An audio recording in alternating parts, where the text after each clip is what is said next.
Hey, how you doing? This is John, and welcome to John's Long Box. I'm here with Hojo. How you doing, Hojo? What's up, man? How you doing, pal? I was just Pretty good. saying, you got skinny since the last time I saw you. Well, A skinny. little bit, a little Not that bit. you were ever fat, but everybody's skinnier than me. So how's it going? Pretty good, pretty good. Ready for tomorrow. Just made my apple pie. Oh, nice. Good to Yeah, go. yeah. I got to work tomorrow.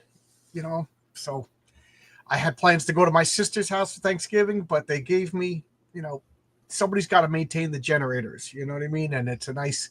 They knew I've Oh, been out of work for 3.5 months, so they gave it to me. So my wife is making my favorite chocolate pudding pie. I'm a simple man with simple taste. Chocolate hey, pudding, man. put it in the crust, put whipped cream on top of it, and I'm happy. Yeah. So Oh she yeah. felt bad for me. So she's making chocolate pudding pie for me because my sister would have made it. Mm. Do you have a big Thanksgiving? Yeah. This year it's probably 16 people are gonna be here. Uh, when my parents are still alive, we were up to 56 people in our immediate family. Oh, I'm one of seven no. kids, and then wives, and then their children, and husbands, and Right. grandparents. That was a lot of fun. That was a lot. My father actually built a big back room in the house so we could have Thanksgiving dinner. I miss that. And then Yeah, yeah. parents die, and then my brothers and sisters get older, and now their kids are having kids. Drift away. I said the emperor has passed, and now we've the empire has broken into kingdoms. Yeah. Everybody's got their own little fiefdom. Yeah, it's now me and my wife like sitting in front of the TV, watching a Hallmark movie, having things. Do Right. you like the classic Thanksgiving dinner? Oh yeah. I'm simple. We do turkey. My mom makes these things called sausage balls. I don't know if they do them up there. It's all it is like Bisquick sausage and cheese That sounds and awesome. I've never like had bake. it. Yeah, yeah, I love sausage. So, yeah. but I love Thanksgiving dinner. I look forward to it. Like, Oh, it's my favorite holiday. yeah, I love the turkey. I love everything about it. And my mom would get so mad because she would spend like 2 days cooking, and then we would just like eat in like 15, 20 minutes. I Like know, take I your know. time, take it. Yeah, it's like a wedding. You do all that prep work and it's over like that. Oh my Yeah, god, yeah, yeah. I yeah. I I, I mean, was my talking with turkey's grinding right now. oh, guys at work. They were like, "No, we're having my foreman's having crab legs, and the other guy's having chicken wing." I'm like, dude, you gotta have turkey. Mm, uh, We have. America, baby, America. I love it. Like Arby's by me has like a Thanksgiving sandwich. I can't wait to go get it. God, what was it? Panera used to have this. It was in the fall. It was like on this cranberry bread, and it was like turkey and like this cranberry mayonnaise and like apple slaw. Oh, it was so good. Oh, that sounds good. But that was like before COVID, so they don't do that anymore. That sounds so good. I was working at a job in Manhattan, and there was this like foo deli, and every day I would go there for lunch, and they called it the Thanksgiving sandwich. It was turkey, mashed potatoes, stuffing, Oh, cranberry sauce, oh, and gravy, all on like this nice fresh bread. And mm, you didn't want to work in the afternoon. You were just like, yeah, and it was like yeah, yeah, it was yeah. Manhattan, so it was like $15. So every day I'm spending like Oh $15. yeah, But oh man, I love. so And then good. every month they changed the menu at this place. I was happy because I was saving money, but like I still think about that sandwich.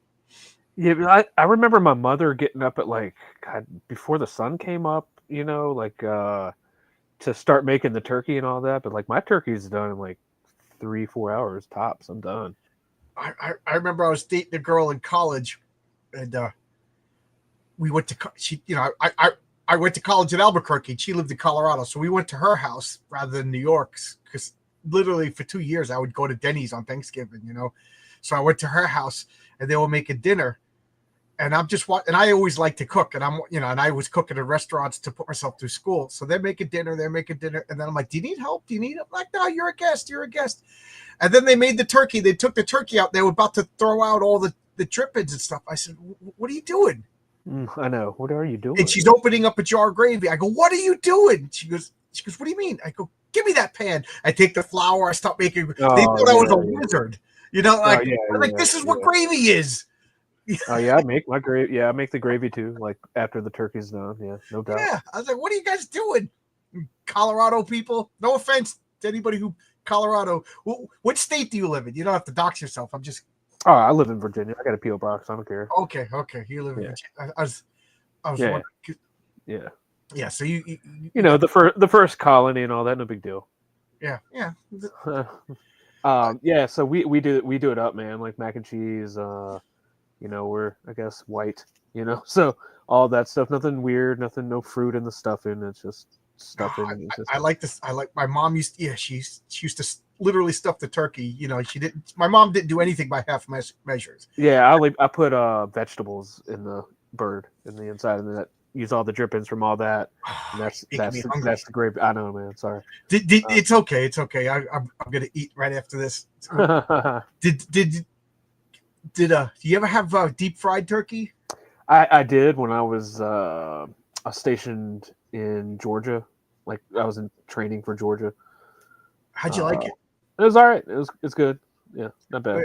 My sister, leave it to my sister to find the one hillbilly out in Long Island. She married him. They're no longer together. Right. But he insisted on deep frying a turkey one year, and I got to say, I was cautious, but it was delicious. It's It good, was man. awesome. Yeah, You it's know, good. yeah. I just want to address the chat, and then we'll. I guess we're already talking. But we got Prater Seven says, "What's up?" Ernest is having sausage balls right now. I could make a joke. This is going to be clipped on other people's channels and streams. You know, when they eat fat meat, and they're going to be making fun of Ernest's sausage balls. Sausage spheres is more alliteration. Zactan says sounds delicious. Zactan, where you leave me hanging? I need my blessing, Zactan. Zactan gives the blessings before talking dirty. Oh, Oh, here it comes. John Snowden, the leftover sandwich. Yes, my father, he had a. Of course, we're gonna get EFAP now. He had it. It looked like a vibrator, but it was like a wand that would like puree the food. And my father would cut up all the turkey and like oh, puree. you mean an immersion blender? Yeah, yeah, that's yeah. I couldn't think of the Yeah. name of it, and he would make the best turkey salad. Oh my god! Mm. You know, I can't think of my father without thinking of that. Nobody made it the way he was. You know, I can't seem to figure out what he did. So are you Have like a it, ham? here's the Are you blessing. a ham guy? I'm sorry. Are you a ham guy for Thanksgiving? You know, it's not for Thanksgiving, but Yeah, yeah. I never liked ham until maybe I don't know. Just before COVID, all of a sudden I started craving ham, like a big Virginia. Like now, my Ooh, wife and I will go out to a diner. My favorite is like a big ham steak yeah, with eggs over easy. yeah, Oh, man. there's no lumps. Huh. Can't wait for the Gravy Wizard to debut. Yeah. Heroic Tales is going to cross over with the Mythicals. The Gravy Okay, Wizard will show all up right. in Okay, issue 4 of both comics. okay. Ernest is giving us the thumbs up. Thanks, Ernest. Got the stuff. Hard to beat a smoked turkey. Yeah. Guys were telling me they don't like turkey. They don't look, I I love turkey, man. I love the traditional Thanksgiving dinner to the point we were going to go to my sister's tomorrow. So when I told Yeah, my wife, I messaged her that I'm going in. You know, it's easy money. You know, I right, can't right. say no. And I've been out of work for so long. So she ran to the store. And I was, I, as an aside, I spent all last week just doing nothing but fulfilling. I told my wife, I said, I want to fulfill my comic. I just want to get this done in a week. I Oh, can do it. congrats, Like I by the way. challenged myself. So I came home from work and I just fulfilled. She would cook me dinner and put it right here in front of me. Like, you know Huh. what I mean? So I was just Yeah, eating. yeah. So if you guys get boxes with like grease stains on it, that was just my dinner. You know, that's how hard I work for you guys. The best Norman Rockwell thing. So anyway, you got a comic coming out. Yeah, man. Another one. Yeah. How you doing? You're up to issue. Your campaign is for issue 3, right? This is issue 3. Yeah. Yeah. We'll bring this up since uh, I I have the claim to fame to be in the first backer for issue 2. I tried Yeah. to be the first backer for issue 3, but somebody beat me because my Alex VRB. who beat me? Alex VRB. He beats everybody. The ninja. Yeah, Alex, did you get your comic if you're watching? I remember sending it out. But the Mythicals, tell us about the Mythicals. So if you're new, the Mythicals is a horror action mystery. So it puts witchy woman Nancy Moon with level M. It's like a covert task force comprised of creatures from myth and legend. And so you'll get to see my interesting takes on fairy tales, like I said, myths and legends, monsters, all of that. Like it's so picture, I guess, if you're older, like picture like Buffy the Vampire Slayer and take all that stuff minus I can't believe you're saying if you're older than you said I know. Buffy the Vampire I Slayer. know, because I know, dude, I know. It's been over 30 years since that came Oh out. my I god. know, dude, I know. Um, So if you take like Night, everybody. Buff, I gotta yeah, go sit in the closet and cry. uh, so if you take like Buffy and or the Dresden Chronicles and you mix that with like Men in Black, that government aesthetic, and then a little X-Files conspiracy, this is what you get. So Yeah. each issue is like a little floppy, and then we get a self-contained story. The first two issues is kind of like an origin. The third one is like this is a day in the life, like what it's like working at this organization. So Yeah, one of the things a little cheeky over here. One of the things I did like is you did like David Brink with Genuine Comics did the same thing. The characters being introduced to all this information, and we're being introduced as the characters being introduced. Yeah. Yeah, I like that. It's uh, Alex Verb is messaging me right now. I'll see what it says, but I like that because it's a nice organic way to tell a story, bring us up to speed without that Stan Lee. True believers, Nancy Moon is walking into the agency. You know what I mean? That artificial dialogue. Yeah. I don't need all that. No, I mean it's just she's just a girl. At least she thinks she is. And she's not great at everything. Obviously, she's still learning on how magic works. We get a little bit more of a curtain behind the curtain thing to how magic works in this world. It's not just abracadabra. Right. So your comic is like occult monsters and investigation, whereas like my comic is superheroes. You know, yeah. But fantastic things happen in both worlds. But the belief is definitely suspended. Yeah, the disbelief is definitely suspended. So you have one character that's a werewolf, a witch. A lot of you. Yep. And you put are you putting like different spins on them? Like if I see that werewolf, would I be like, okay, that's the typical werewolf, or is it like your own consistent rules? Do you changing anything up? Nah, it's pretty much run of the mill with him. Except he's not at this age. He's not bound by like the cycle of the moon. He can transform whenever he wants to or needs to. Okay. Any Something other like classic like? Are you going for like a Universal Monsters approach, or are you going for more of like a Hellboy approach? I never really read Hellboy. Like I saw the movie maybe a couple years after it came out. After I started writing this and had to maybe change a few things. Okay. But don't judge the wonderful comic by the mediocre movie. Yeah. I keep hearing it's great, but I don't have time to get invested in something like that. I need to jump on board with newer stuff. I read one comic in this week because I was fulfilling. Yeah, man. Yeah, I usually read at least 5 a day, try to catch up. Yeah, I'm just asking these questions even though I know the answers to them because I backed issue 1, I backed issue 2, I backed issue 3. I'm eagerly awaiting. I think you're one of the guys that's making a good, fun, floppy comic that thank you. And I think in a healthy comic book industry, you, Dave Brink, you'd be selling in comic book stores, right next to Hellboy and shit.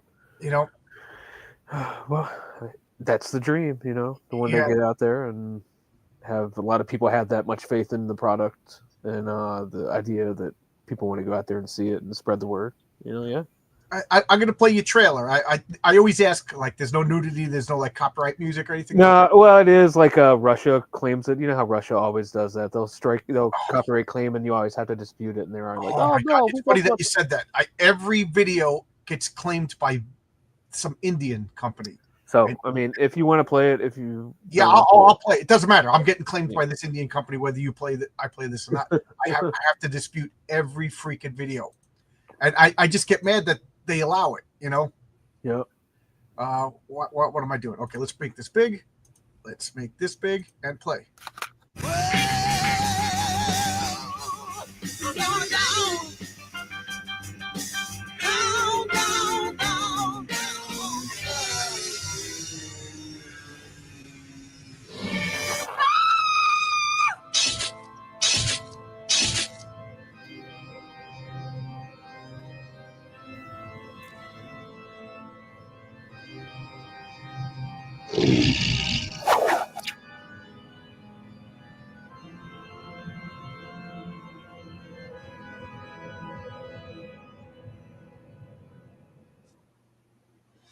Cool.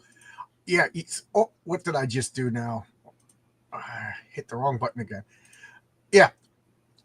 Pretty cool. Yeah. So you got a werewolf, you got a vampire, and then Nancy Moon it's not a spoiler to say like she's like a witch in training or learning to be. Yeah, she's like what they would call a natural witch. Like it's different than what like Daniel. He's like the techno mage, like the gadget guy, but he knows magic too. But his magic, the way he controls magic, is a lot different than what she can. Like, say she can do it with a thought, and he has to say and do something. You know what I'm saying?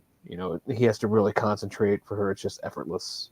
So there's different types of magic. Yeah, different types of magic users. And to the degree that she can do it, like maybe he could only make it. Say, for instance, he could make it rain. She can make it like thunderstorm and like a hurricane and like go crazy. Like she can amp it up eventually, but we'll get there.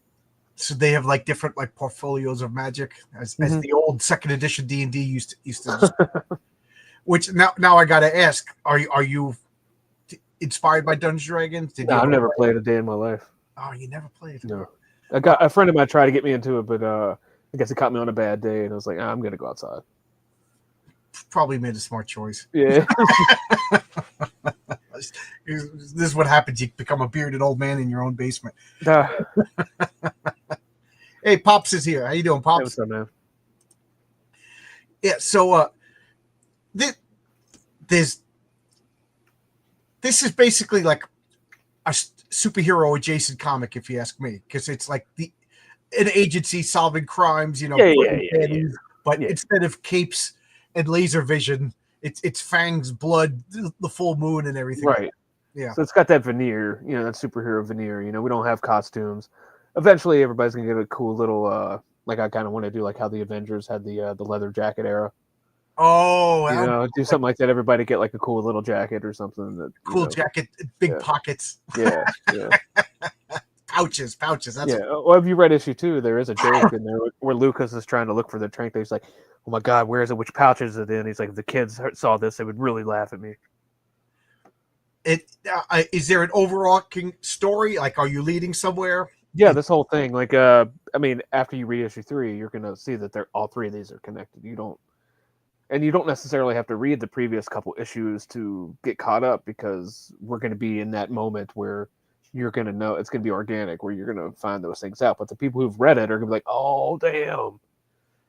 And then the other, you're the writer, like myself. I write my comic. Yeah.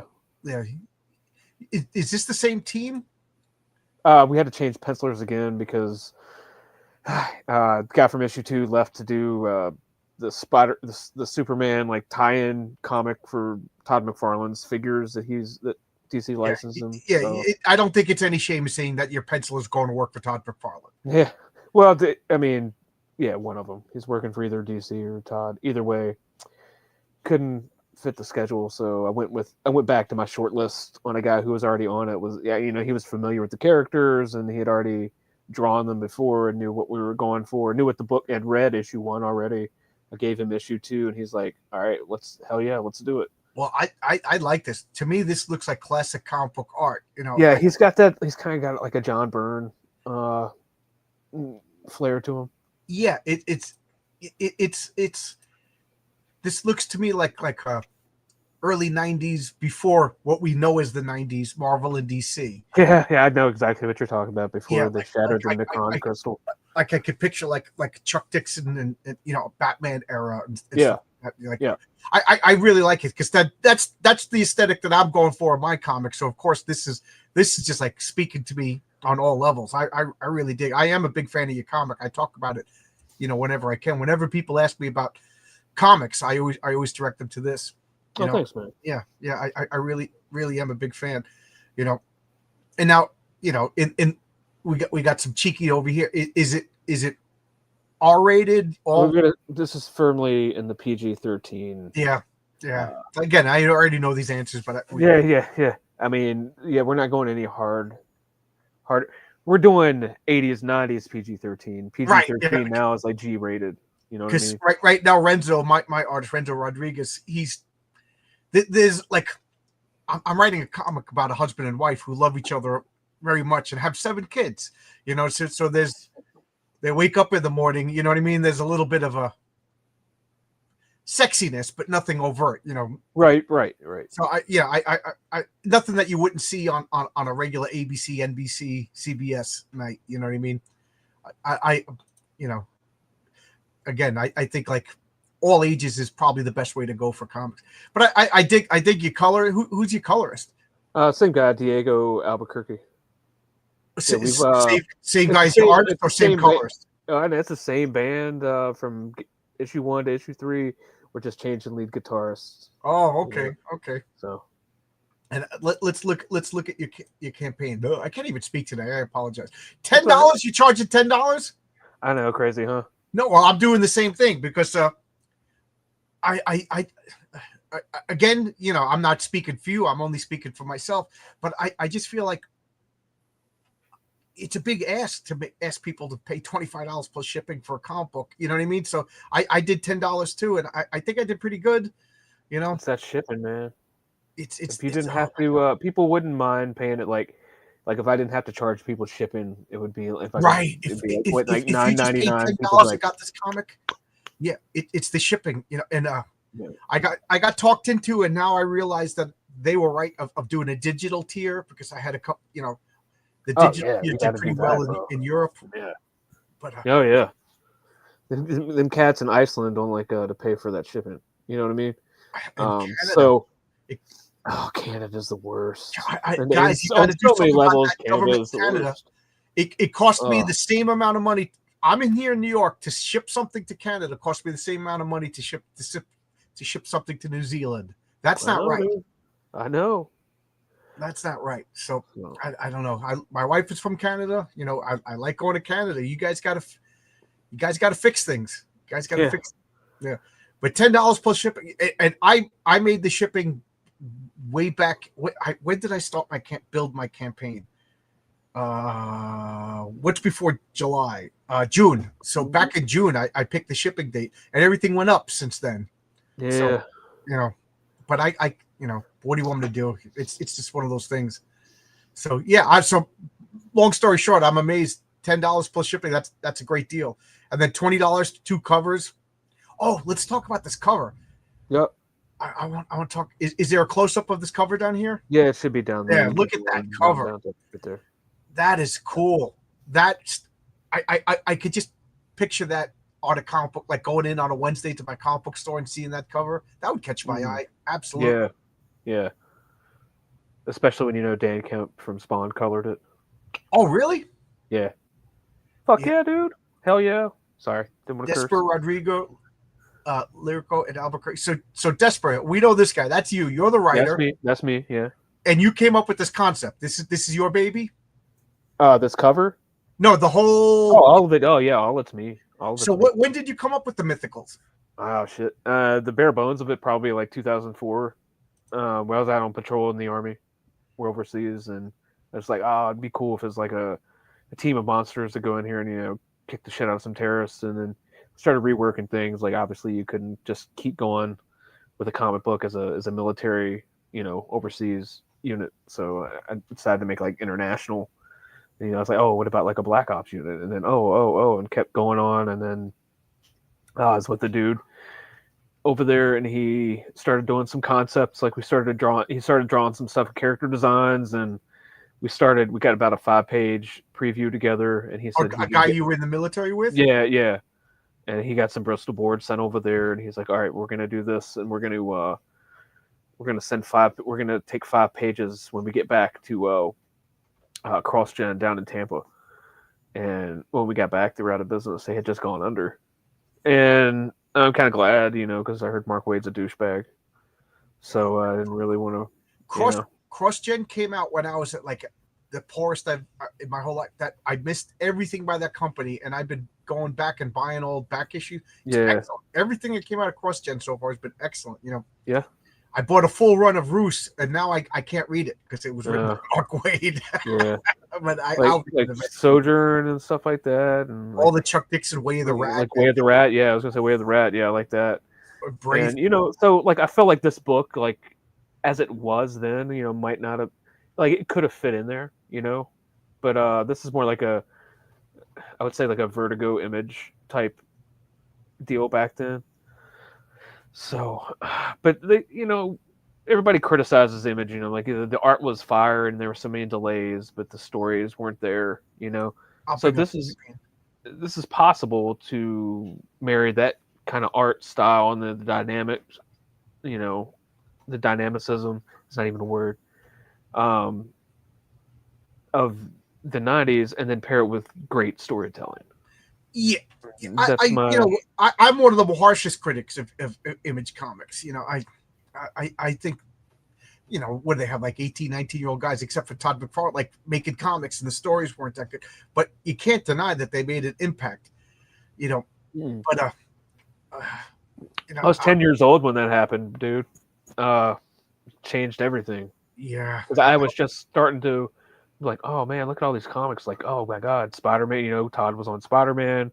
Was doing the Hulk. That's when I really started collecting comics. Like the Hulk was gray, so it just changed the game. And I'm like, well, I didn't understand it. I was like, all these people are leaving. And then my older cousin was like, no, they're starting their own company, dude. Look at this. And it was like Spawn #1, like a preview of I think it was a preview of Spawn or something, like a picture of Spawn. I was like, oh, what is that? I want it. And then that's just what it, and then some people were like, oh, that's the problem. They just looked at it. And I was like, yeah, but that's what you do with comics. You just look at it them. is a visual medium. Yeah, Without it, yeah. you have a short story. Me You have too. a I mean, good art will get me to buy the comic, but good writing will get me to stay. You know what I mean? Like I kind of Well, dropped off Spawn around if you issue. want a platitude, like the art sells the book, but the story sets the hook. Like if you want me to, that's my Hojoism for the day. Okay, It's what you can fool me once, but you can't fool me twice. pretty much. Because they say Youngblood, I'm like, oh, Youngblood, the cover is so awesome. Remember, it changed everything. I was like, well, what was Youngblood 2 about? What's the cover look like? And then people are like, oh, I think once you have to start doing that, it's not that memorable. Right. Yeah. And issue 2 is normally like that, I would say, too. Yeah. And it's funny because around like 1999, 2000, Image was like the best comic company. I think they came out with a bang. They sold millions, and then the people just started, I think, just letting them go. And then I think they learned from their mistake. Yeah, because I think they're like just a licensing company, right? Yeah, I don't. I mean, I think they're back. They do a lot of creator-owned content now. Yeah. I think the whole That's what I meant, Skybound. It's like an imprint. But I liked because there was just Image Comics, but there was just these studios. It was basically companies within a company. Right. And you knew that wasn't going to work because they didn't want to talk to each other. They were stealing each other's artists. Like if you watch that documentary about Image, like it was brutal, dude. So like it couldn't have held for. I'm surprised it held as long as it did. I mean, but some of the stuff out of there were some gems. Like I really did I liked Planetary. I liked The Authority. Yeah. I really liked the later on, adventures of Max Faraday. Yeah. Divine Right, that's what it's called. Divine Right. Yeah, I love Divine Right. Divine Right was awesome. That's what turned me on to Jim Lee. Yeah. But a Planetary is still one of my favorite comics of all time. I reread that over and over and over again. That is such a good comic. I need to get it in like a trade or something. Yeah, I bought the big oversized hardcover. Yeah. I love it. I have that as 7 to Eternity. I like those. It's a good format. When Alan Moore took over Wildcats, that was awesome. And somebody compared my comic to Alan Moore's Supreme. I was like, you just made my head explode. Yeah. He said your comic is like Alan Moore's Supreme minus the cynicism. I was like, that's exactly what I was going for. Yeah, I was gonna say you have to strip that away because he can't help, but it's part of what he does. Yeah. I liken Alan Moore to like your hottest, craziest girlfriend. Like you'll put up with this nonsense, but you put up with her nonsense because she's super hot. You know what I mean? Like what's her name? Who just divorced Johnny Depp? I can't even think of her name. Amber Turd. Yeah, Amber Heard. It's like, yeah, she could cut my finger off. Look at her. You know what I mean? They should have put her in the Joker sequel and have her be Shatwoman. There you go. She could cut my finger off, but like what's her name? I can't even think of her name, but Amber Heard's crazy, dude. yeah. But Alan Moore, like he could say things, he could be cynical. But I still love his stories. I don't know. I still love him. You know, he's a crazy old man yelling at the customers out the window and stuff like that. And I'm like, that's Alan. I still love him. I mean, I like his Swamp Thing. It's his Swamp Thing. Yeah, it's one of my favorite comics. I love his Swamp Thing. Have you ever read From Hell? Come on, dude. Yeah. Yeah, that's like that comic actually scared me. It gave me nightmares. I actually liked the movie too. I liked the movie. The movie was completely different. Yeah. Completely different. Like I saw the movie first, and then I said, "Wait a minute, this is Alan Moore stuff I didn't know about." And I'm glad I saw it that way because then I enjoyed the movie, and then I read the comics. Oh my god! See, like I'm not a big like I respect V for Vendetta, but like I don't. It's not my favorite. It's not my. You know, it's funny. I never even mentioned that when I talk about Alan Moore. That nah. Yeah, but I Cinema Purgatorio I really like. It's like one of his lesser known comics. It's like a movie theater in hell where all of these like old Hollywood they die. Oh yeah. I read that. Yep. Yeah, that I forgot all about that. Yeah. It's you know and it's hard to find. Oh my god, you know. Well, I got to get the floppies. You can get a collected one very right. Good. Hey, other people like From Hell. The movie is amazing. Yeah, the movie was good. Yeah, my wife dug it. She likes it. Yeah, I went to see it. I like Jack the Ripper. You know, I'm kind of fascinated with the whole Jack. I'm not a true science. I'm not a true crime guy, but something about Jack the Ripper I find fascinating. Like me too. It might be in my book. Mm-hmm. Oh, really? Yeah. From Hell, Alan Moore talked about like architect Nicholas Hawksmoor, and that was like a big rabbit hole for me that indirectly led to my comic. You know how architecture. I hope people will pick up that architecture is going to be like a part of the comic and everything. But we were talking about your comic, but once we started talking, I brought down one thing I just want to ask. Do you have a catch-up tier? I do. You can get and you can choose your own, because this is one fun my comic. It's set up where it's got drop-down menus. Like you're in the driver's seat, you can pick whatever cover you want just with a simple drag and drop, click and boom. You can get the reprint of issue 1, which has got the Dan Dog cover on the front and the Peter Gilmore cover on the back. Oh, cool. And then you get to pick between Oliver Isabedra, John Dillard, or Dimitris Nastos. So he did that wraparound cover. And on this issue, you can choose between the Alan Moore fight scene or this. I brought Dimitris back. He did the cat one as well. So I used him twice. And then Ketchup Heavy is pretty much everything, right? Everything, plus the sketch cover. Yep. Cool. Choose your own adventure box. Tell me about this box. I didn't. Oh, it's like a collector's box. You know, like a little. It's for the customer that wants to add a little bit extra. Yeah, pretty cool. Comes with a metal print from Adam Miller and a acrylic standee. Adam Miller. Is this your card from that Iron Age Icons? Yeah. Yeah. Oh, the PDF. Of course, you got to have a PDF. Yeah. PDF. Just look at his free shipping, John. I mean, they're just paying you to help ship. Yeah. It's funny because in the middle of my fulfillment, I got a couple of orders for PDFs, and I was like, oh, thank God. You know what I mean? Like, I as much as I hated digital, when I start, I'm like, oh man, it is the easiest to fulfill. Here you go. Here's the link, buddy. Thank you. Yeah. And I got add-ons. I got metal cards, trading cards. I got prints. Did I skip that? Where were we? Should be down there. Keep going. Go back down. Okay. Yeah, I just love this cover. I really like this first one in issue 2 of her on the bench with the cat. Yeah. That I love that cover. Not that I dislike any of the other covers. You know, I love that cover. It's like a child, man. It's hard to pick your favorite. And tell me about this. This is your set of cards. Yep. And so this is every card we've produced thus far. You get the metal card of the werewolf and the vampire. So I'm trying to do it with each campaign. I didn't do trading cards in this one because this is it's kind of like a bare bones. Boom, get issue 3. Then we'll get issue 4 and find some more stretch goals and all that stuff, and offer some people some bigger items. I just kind of wanted to see what the economy was going to do. Yeah, you know what I mean? I got a feeling you're like me. You want to do a lot more, but you know, I at the same time, I'm like, keep it simple. Yeah. You know, I know I'm already looking like my campaign for issue 2 is gonna have like bloat. I have so much stuff I want to do, but I don't know if I should, you know. But I do like the idea of cards, you know. I got my cards right here. Yeah, and I got the standee of the talking cat, our little smartass. Yeah, that's what you should tell. People love cats. Yeah, he's a funny guy or funny cat, I guess. I'm From looking what at I hear. I'm looking at all these characters. Yeah, Chandra seems to be like.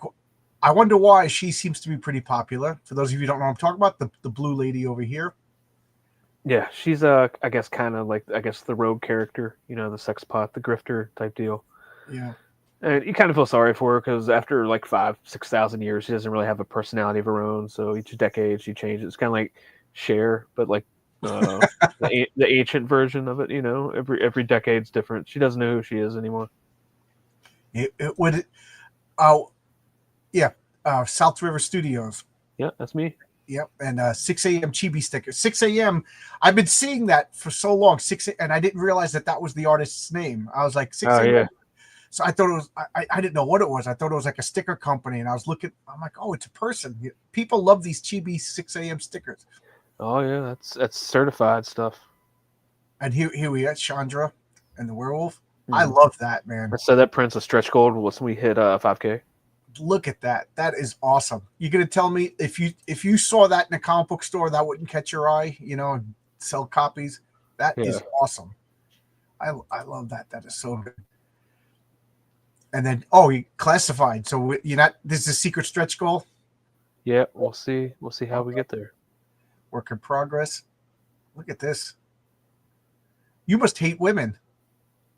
That's what I keep hearing. No, I love women. I love them so much that I married one. It's funny because I was talking to I went to Comic-Con and I met up with a couple of people. I didn't go to the Comic-Con, but I met them up afterwards. We were in the bar and I was showing people my comic. And the patriarch's wife has scars. And this woman looks at, she goes, "Do you hate women?"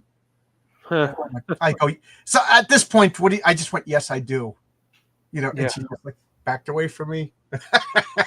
Well, I mean, I remember when I first started doing this, like, because I don't have like a gun-toting, like testosterone-fueled hitman, I guess, as the main character, which is fun. But I remember getting these messages from these randos, and you could tell that they watched The View or something. She's like, how can you live with yourself? How can you know what it's like to be a woman? Like, how do you know what it's like to be inside the head of, in the head of a woman? I was like, well, I've been inside many women. I've been in.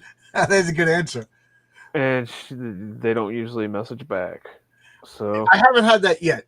People. It was only in the beginning. My main character in issue 1 is the patriarch. He's a male. He's got a beard. One of 7. Like, I didn't realize that I was. You subconsciously put your life into a comic, but it's not a self-insert. My God, I wish I was a self-insert patriarch. Right. But it's more my dad, than anybody else. He's a father of 7 kids. But issue number 2, I'm debuting a young PhD 3rd generation immigrant Chinese woman. I just can't wait to people, and I'm gonna tell people flat out, yeah, that's my self-insert. Just be ridiculous as possible. It's called fiction, guys.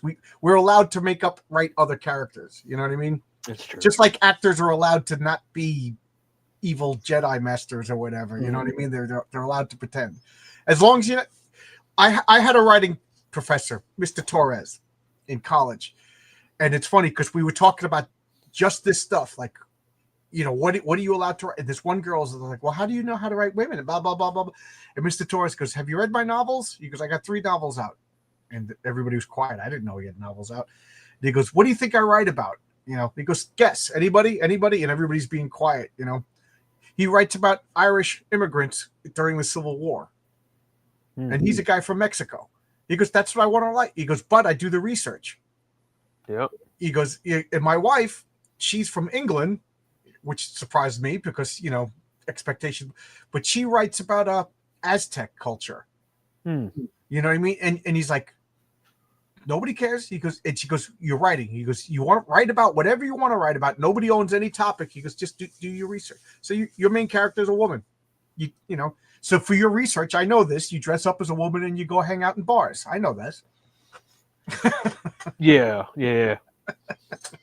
I'm more of a Capri guy, but no, I mean, it's the reason Nancy Moon is a woman is because that's what the story dictates. I'm sorry. This is all going somewhere. There's a reason why it's a woman. There's a reason why it's her. So we'll get there. We'll get there. So did you? John Douglas goes, "What the hell did I just walk in?" You walked into me talking nonsense. We're at the Blue Oyster Bar. Yeah. So did you come up with the character first, or did you come up with the story first? Kind of the character. I didn't have the name. It just one day hit me. I don't know, because I'm a horror fan. It's a horror book. Like Nightmare on Elm Street, like Nancy. I'm like, that's a good name. That's a strong name. Nancy Moon is a great name. It is a good name. Yeah, it's a good name. That's the hardest part, is coming up with a cool name. You know. Oh shit! Like I'm like, I don't want code names. Like, but I thought about it. I was like, there would be one. Like if you've read this book, Lucas, like, he wants to give everybody a code name, and they're just going to be like, we're not doing it. Yeah, and once you come up with the, like, again, I always end up talking about Dungeons and Dragons, but like, you roll up your character, you make up you're a wizard, whatever, and then the hardest part is you come up with the name for your character. Once you do that, everything clicks. Like your character's personality, how you're going to role play your character. If you're playing Dungeons and Dragons, how you're going to write the character. Like Nancy Moon, it really is a good name, especially for like a witchy character. Yeah. I got to address RRNTZ because I get like one super chat a month, and it's usually from him. John, I can't believe it. You finally got John Byrne. Oh wait, this Hojo guy seems pretty awesome. Yeah, he's been like, hopefully that I'll get John Byrne on the channel. I message John Byrne like every 3 months, and it's just like, I'm sure like it goes right into his spam filter, and he never. Yeah, probably. Prater likes the art. Eric Grant says hello. Oh, thanks, Prater. No, being an evil Jedi Master is non-negotiable requirement for all roles. Yeah, I'm going to be a farmer in a period piece, and I'm going to eat. How dare you create something that doesn't perpetuate Marxist dogma? There you go. I know. Well, you know what? It's funny, but making anti-woke stuff now is too late. The boat sailed. There's no reason. It's just a story, bro. Like that's to me, it's like making a comic book making fun of woke stuff right now is like making a comic book making fun of disco. It's too late. It's over. The ship has sailed. You should have done it a while ago. But there you go. Timing is everything. Yep, timing is everything. Maybe 4 years ago, if you came out with an anti-woke something, it would have been topical. But now I don't even like that term anymore. Like I don't like the term woke, and like the political discourse in the country, and like I hear it, and like people will be listening to news or something at work. I'm tired of hearing the word mandate. Oh, it's funny that you said that. I hate these words that I hate. I hate mandate. All right. Full disclosure, I know what the media does. Like I know, like when they call the 3 a.m. talking points, that's what they are. Right. I know what they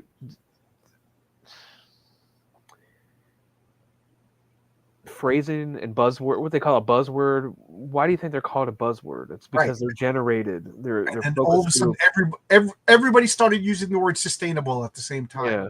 Or without evidence, no evidence, without evidence. You know what I mean? These phrases, and these people can barely tie their own shoes. Like I know you're reading from a script. So like I remember, I'm tired of hearing it. I'm sure there's a word for this term, but I remember when I was a kid, I was working in a comic book store, and they were gonna I forget who it was. They were gonna appoint Bork as a Supreme Court justice. And literally the next day, everybody came into the comic book store telling me how Bork was like an evil man and he was going to destroy the country and send it back. And I just remember going, I didn't know this guy existed 18 hours ago, and now I'm supposed to hate him. Yeah. And people got mad at me for saying that. And I was like a 17-year-old kid at the time. Wasn't that the guy like he smoked weed or something? Like, didn't that disqualify him? I think I, it had something. It was something stupid to I, describe I don't him. even remember. I don't even remember. But I was just like, I'm supposed to hate this guy. Literally, I didn't know who he was 18 hours ago. I went to bed last night and I didn't know who this guy is. I wake up today. I'm supposed to hate this guy. You know, and people were like, oh my, like long-term customers. Like it was the first time I noticed politics getting away of friendships. I'm like, I'm a 17-year-old kid. I want to read comic books. I want to hit on that girl and I want to drink beer. And now I got to argue politics with you. And I'm supposed to hate people because the TV told me to.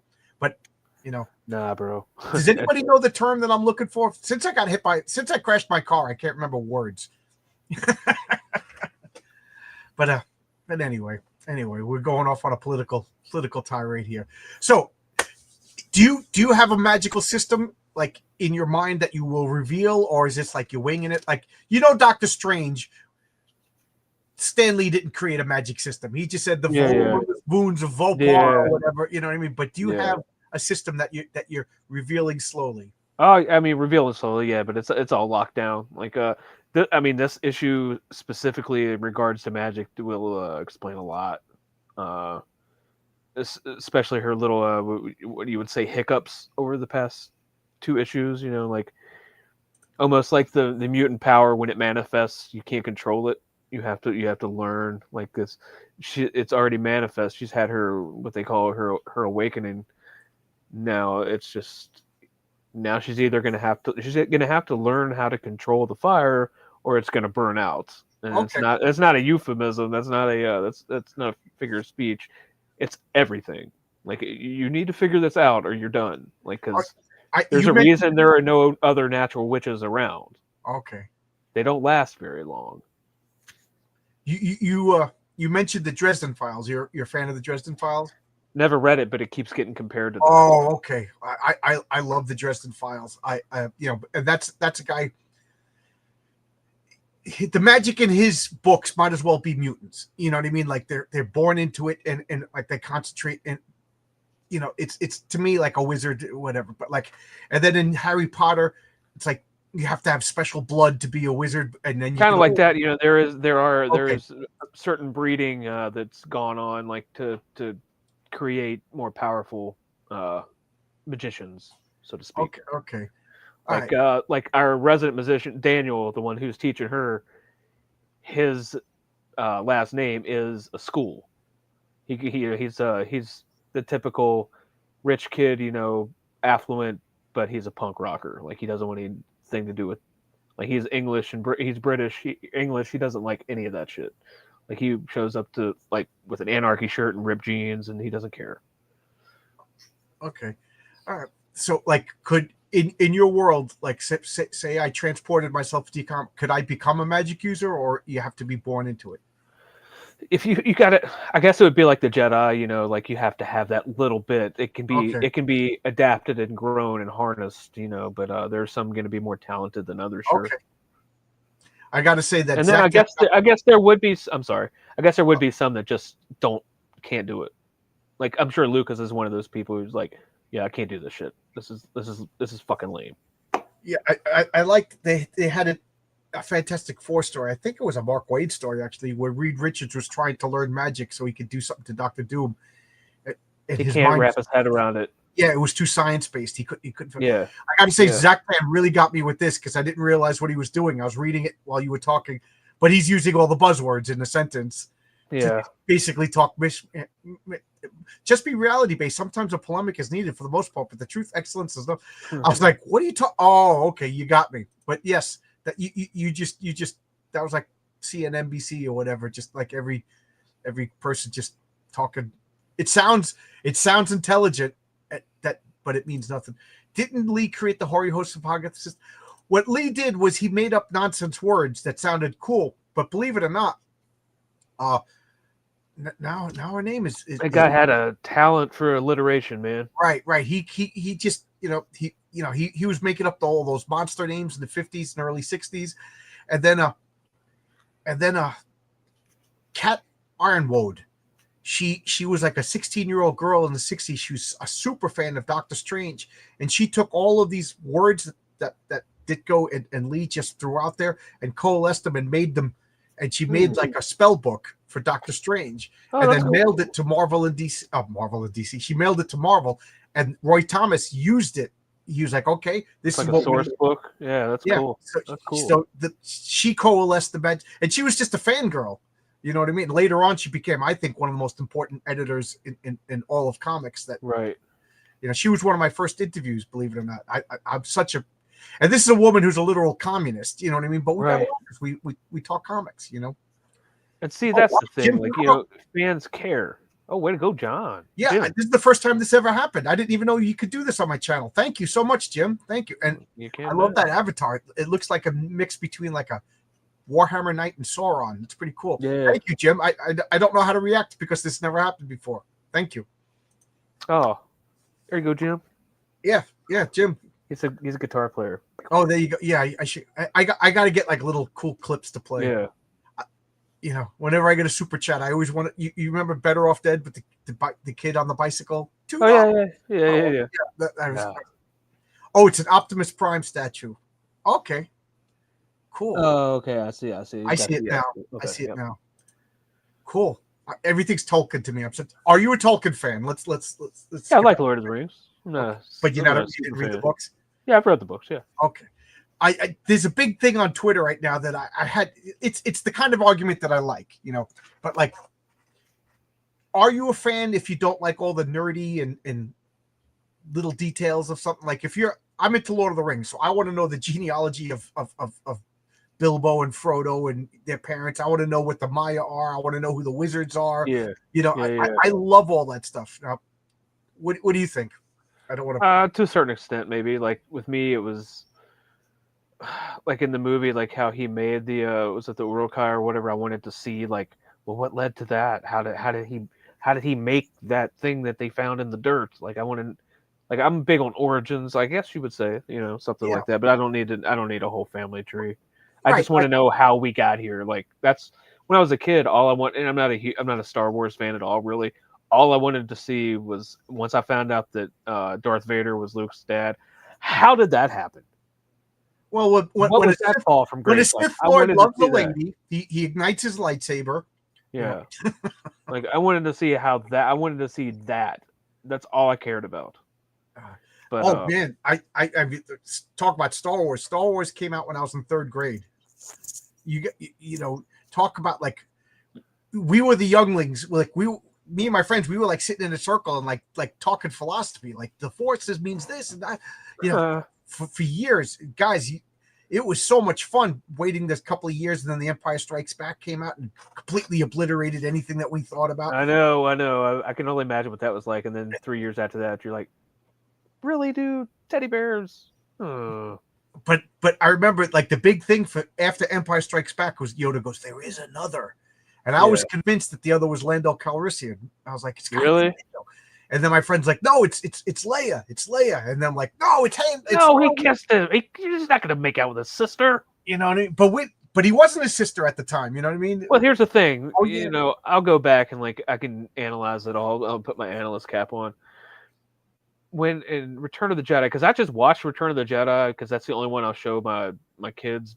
They're 6 and 3. Oh, really? You think I don't need this because the first one is boring to a child. It's kind of boring to an adult for me. The second one is too dark. Like that's too much. Like seeing him get his hand cut off, and I'm like, he just said he was his dad. He looked at me. He's like, "It's his dad." I'm like, "Yeah, oh yeah." But she said when he told her, "Well, it's you, Leia," and she's like, "Somehow I know. I've always known." Like, so you knew when you were sucking his face? Yeah. When you were about to jump across that? You don't remember that little tidbit back then? Come on. Yeah, I firmly believe that when George Lucas wrote Star Wars, he had no intentions of a sequel. And then they're like, give us another one. And then he whipped out another one. Yeah. And then give us another one. He whipped out, because there's so many inconsistencies in the story, That's why you got to write it like this. This is pretty much going to be written. I'm not writing as I go along. It's all plotted out. Like, yeah, I'm going to write each individual issue, but there's a quote unquote series Bible. This is all locked down. It's pretty much done. We're just waiting to get there. Like, I'm already telling you where we're going. I'm just gonna wait until you see the shit we see to get there. So how many issues do you have planned out? 13. I'm sorry? 13. You have perfect number, 13. for anything. Yeah, no. Is 13 gonna be your last issue or the last Yep. issue? But no. Yep. That's it. Oh, really? 13 is 13 and you're done? 13 is it on this, yeah. Oh, wow. And let me address Logic's fun. Yeah, to a Oh, 6-year-old who might not have heard Logic that. always has great questions. Really, you find the Empire Strikes Back too dark? Yeah, For it is a 6-year-old. for a 6-year-old. It's funny that you said that because when I was with my dad, my sister, my little brother, my little sister. We were all in the movie theater, popcorn, and I'll never forget when that ice creature comes out and hits Luke. Oh yeah. This kid, Andrew Randazzo, he lived across the street from me. I didn't know he was in the movie theater, but he ran screaming down the aisle. Yeah, dude, that used to scare me when I was a kid. And when that thing jumped and got on the window, everybody screamed, including my dad. Oh yeah. Yeah, it would. That's one thing I liked about Star Wars, and this is getting back to what you were saying about PG-13 and everything.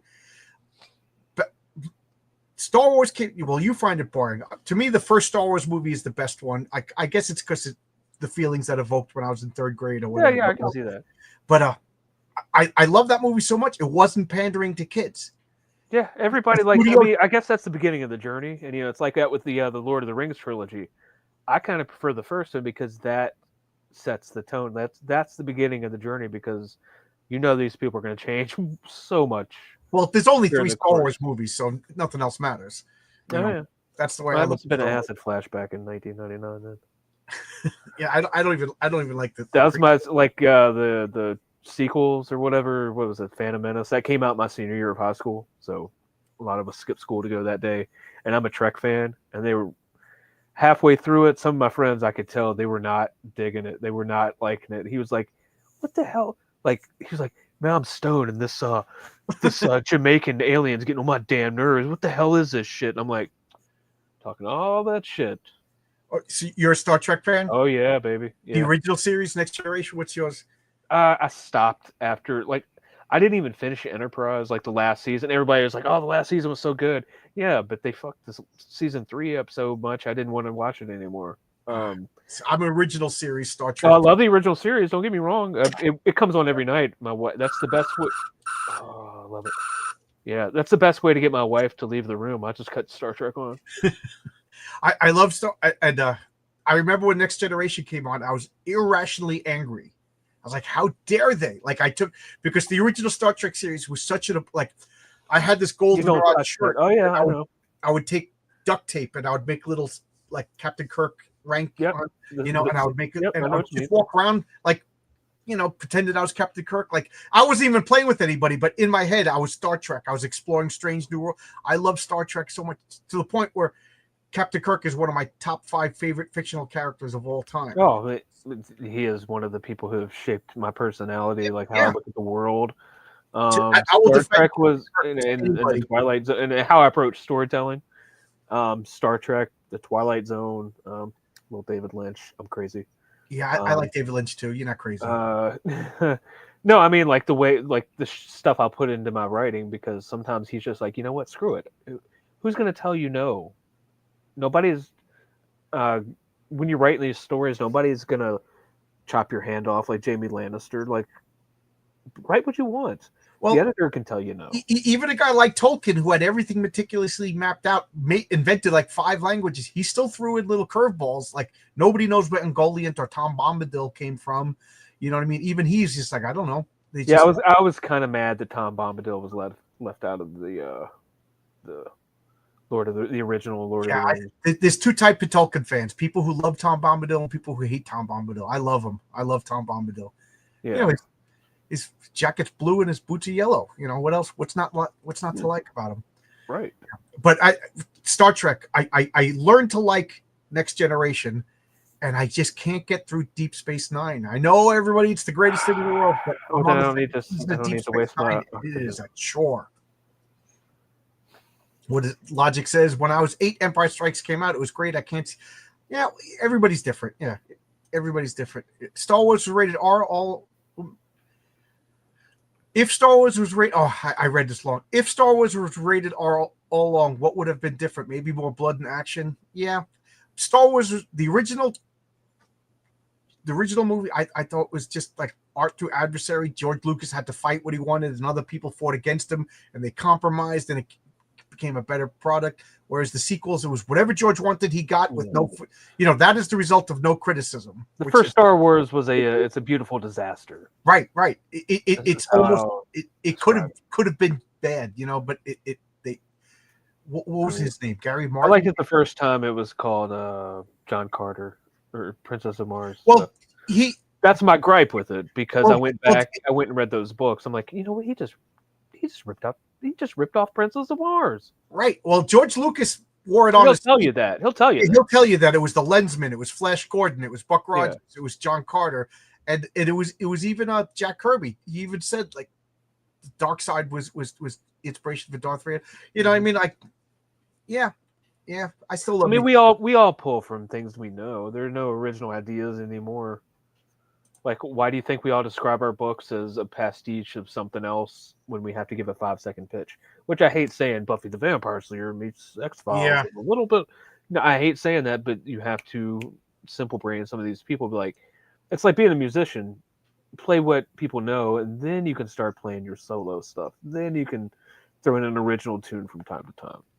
But you have to show people something they know, and then show them that, hey, that you think you know this, but here's something different. Yep, Star Wars was Seven Samurais in space.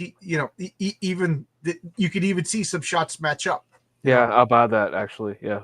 And I'm not ripping on George Lucas. I'm not. He makes a lot more money than I do. Well, his ideas are better. I feel bad because we bullied George Lucas into selling Disney. It's our fault. The reaction. Yeah, and I've laughed at you the entire time. To be honest, what I mean? There are very few times that Star Wars fans have gotten sympathy for me because we've been that little brother. Like we were here first, but then the upstart came through and like just that star burned so bright, and then we're just like, you know what? We were the original peanut butter. We're Jiffy. Damn it, we're Skippy. We're not Jiffy. We're not Jif. We're not that shit. Why not us? So. We're more intellectual. You guys are more, Star Wars is more bang, bang, bang, pew, pew, pew, whatever. But the J.J. Abrams thing, when that came along, when Disney bought Marvel, I was against it. When Disney bought Star Wars, I laughed, but I was still against it. I'm like, all right, because they were so happy. Like, dude, it's on now. Look at all this money. We're going to be able to tell the greatest stories. I'm like, you do know who J.J. Abrams is, right? You just laughed at us 2 years ago when he fucked up our movies. If I see J.J. Abrams, he got me on Lost. I was watched that show for 6 seasons. It lost me after season 2. I started watching season 3. Done. Fringe the same way. You started great. He gave me 3 seasons before I said fuck it, which is more than I've given him. I never watched Alias because I like chicks, but I don't want to watch a show like that. Which I write a book like Supernatural. If you ask me, had the first 5 seasons was full. Stopped after that. Done. I recommend that. The rest of it is just spinning wheels. It's just spinning wheels. It's like Buffy the Vampire Slayer after 5 seasons. They didn't need to bring it back. Yeah, but they sold it to Paramount. And they're like, we want to bring it back. Here's a lot of money. Again, I got to commend you. Then you're ending on issue 13. Yeah, there's no reason to go any further. So let's bring up your campaign again. Because I got to get going and eat something because I have an 8:30. Yeah, man. Yeah, me too. I got to go finish cleaning the house. But I really, I'm looking at this, because it's funny because here we are. I said like it's comic books, and man, people sitting around having coffee. But here's people sitting having coffee. But they're mimosas, by the way. Oh, mimosas. Well, you see, but I first off, it's just one page, but I really like this art. Again, this is just hitting me right in the sweet spot. Like I said, this is not quite 80s Marvel, but it's like 90s Marvel, right before the Image came and changed everything. I really like this. This is a really well done page. I'm digging this. You know who this is reminding me of now? Bill Willingham's Elementals. Oh yeah.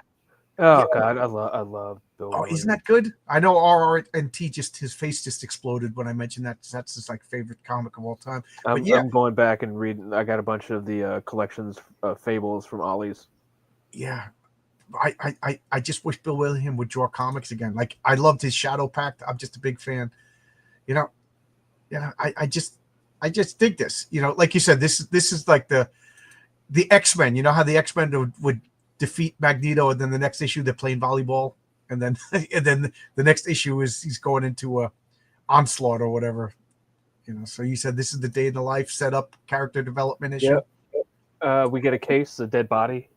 You know, because this is a classic police procedural too. Like Oh, I that's should right. be the first 5 pages. Like page one is like, holy shit, we got a dead body, and then after page one, it's how we got to page one.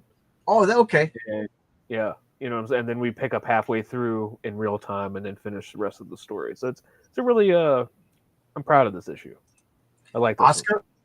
Oscar, by the way, is one of the colorists on my comic, and he's going to be one of the artists on an upcoming project. I love Oscar, super talented. He says Supernatural is good until the angels come. Once they started fighting angels instead of demons, it kind of threw the show. Well, Eric Kripke left, and now he's doing The Boys, which I wouldn't touch that show with a 10-foot pole. Yeah, Buffy I was heard one of he the kind of first. lost his mind, huh? I I don't want to watch superheroes shooting regular people with laser vision and stuff like that. You know, I love superheroes. Chuck Dixon just said it today on his Ask Chuck Dixon. He's like, Superman is supposed to be an ideal. And he goes, and ultimately, it's a children's character on lunch boxes. You don't want to see him as a murderer. If Superman can't figure out how to solve the problem without killing somebody, then he doesn't deserve to be Superman. And that's the way I feel. You know, I don't want to watch The Boys. As much as I hate Zack Snyder, evil. as much as I hate Zack Snyder, like he did have a few poignant lines. And I don't know if he wrote them in his Justice League and Superman. All that when Bruce was sitting around and he was talking about because Clark's gone, he was like he was more human than all of us. Oh, okay. I didn't watch any because after Man of Steel, I don't. I was like, yeah. I get it. But like he said, he's more human than all of us. Superman represents the best of us. right. The best of us don't kill people with heat vision or break people's necks when we get too angry. Right. And don't say, well, it was this, that's humanity. No, it isn't. No, that's like saying that is the absence of humanity is taking another life in malice. I could punch people on the subway who take the seat that I want. I don't do it, you know, but I have the ability to do it. You know, I'm not saying I have the ability to win, but you know what I mean? That's what Superman is. He has the ability to use heat vision on whatever, but I liked it with the Justice League cartoon when him and Darkseid went at it. And he was like, finally, I can let loose because I'm always that was back. good. Yeah, He said, but you can take it, can't you? That was a good episode. Whips his ass. That Batman the animated series to me is like the best Batman, and that Justice League is so. Even though you know it's different from the comics, but they did it. They did it so well. Emily Kruger's here. All right, we got the whole team. It's a party now. It's a party now. So I see you drinking a beer. I didn't make this one. The post office came and picked up my last bit of boxes, and then I saw that on Twitter. And then accidentally returned them back to me. Yeah. So they're going back out. So Saturday, I'm sending these last 17 boxes out. Oh, when I saw the message, I thought you had 17 mailers that you sent out and got returned. Like I thought they had already been mailed and like. No, not yet. I'm waiting. I got one back. Oh my god. I got Marcus Kelligrew sent back to me because I don't know why. Somebody in their post office messed up, and I had to send it back. But only one returned so far. I mean, stuff's going to Scotland. It's not getting returned. But they picked it up. What? This is what I think happened. They picked up these boxes, put it in the postal truck, and then that guy probably clocked out. And then the next day, another guy got it up. Oh, what's this? And then dropped them back off. You know what I mean? Right. They admitted they made a mistake, so I got to go Saturday drop because I'm not having them pick them up again. I want to drop them, scan them, whatever. But 2 weeks after those done, I want to do a stream. Everybody gets your pint glasses. We're gonna toast the patriarchy, and everybody will drink from the. We'll have some beers in your patriarch glasses. That's why I love the Viltrumites from a better Kryptonian, but are evil from the start. I don't know if they're better. They're different, but it's. I don't mind Invincible because at least Invincible himself is a good guy trying to do the right thing. There's somebody to root for. There's nobody to root for in the boys. Even he does horrible things because he lets people, at least in the comic, he lets the people bully him into doing horrible things. But I don't need that. I'm too old to watch laser vision into civilians, and and it's funny, people like, oh, I thought you would love it. I'm like, well, then you don't really know me. Yeah, Invincible is better than the boys. Yeah. Again, it's violent, it's bloody, but there's good guys that you could root for. So I missed Invincible. I mean, it was out for a while before I even because I was kind of away from comics. I wasn't really paying attention. Yeah, and he ended when the story was over. Robert Kirkman does that. Man. You have to know when to cut the cord. Right. So 13 issues. How long have you been doing this? This is your third campaign. How long you've been going? I launched the first book at the end of February of 2023. Okay. Oh, so you're doing pretty good. Just under 2 years. Yeah. Pretty good. Are you trying to pick up the pace, or this is how you want to go? I mean, I would like to, but it's just right now it's a good pace for my team. Yeah, they have day jobs too. They're not just sitting around waiting to draw. They have kids, they have families, they have businesses to support. Sometimes try to give myself a buffer. I would like to get it to where I'm doing a campaign every 7 to 8 months. Yeah, that's good. I would like to. Renzo's is he's working for two other guys, so I no, one of them is my editor. Huh. Oh, Aaron? Aaron's my editor. Yeah. Yeah, that's good. Aaron's a good guy, man. And his comic, Deal Before Doomface, is doing really well, guys. Check it out. Yes, it is. I mean, I know it's gonna be written well. Aaron's a great writer, but I love Renzo's art. I love Renzo, and Oscar's the colorist. Yeah, I like Oscar Renzo. in the chat. So check out Kneel Before Doomface. Good. It's gonna be a good comic. It can't not be. But so I think I'm gonna do like a side cut. You know what I mean? And that's Oscar's gonna be drawing one of my side cuts. Viltrumite. Well, now we're talking about Viltrumites. Viltrumites have all the strength. Some of the weaknesses. Live for 5,000 years. Better Krypton. Yeah, there's no Deus Ex Machina mineral that kills a Viltrumite. Although the word Viltrumite is a horrible word, but Kryptonian's pretty bad too. But we're just used to it, Argonians. So anything you want to say? Because I gotta go. I got 15 minutes. Yeah, man. I gotta do. I know you have a hard exit too. You were telling me. Yeah. I mean, you won't regret this book. I mean, I fulfill.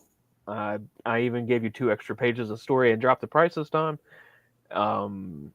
It's a proven track record at this point. It's a story that's really going somewhere. Like these are characters you can care about, and that's what I keep hearing. Like the dialogue and the characters. Like it even though it's a fantasy setting, it feels real.